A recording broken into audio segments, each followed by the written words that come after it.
čom sa služby nášho centra odlišujú od iných centier?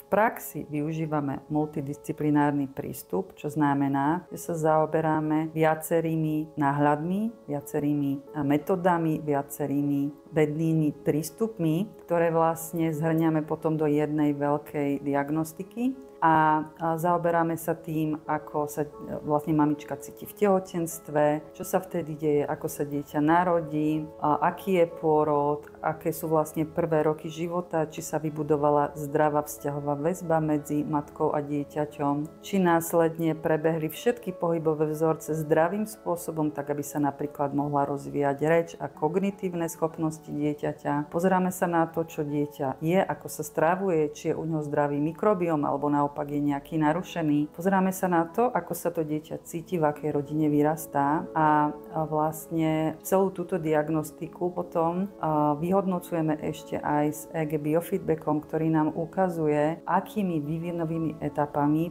prešiel mozog dieťaťa, či dieťa niečo preskočilo alebo niečo vynechalo.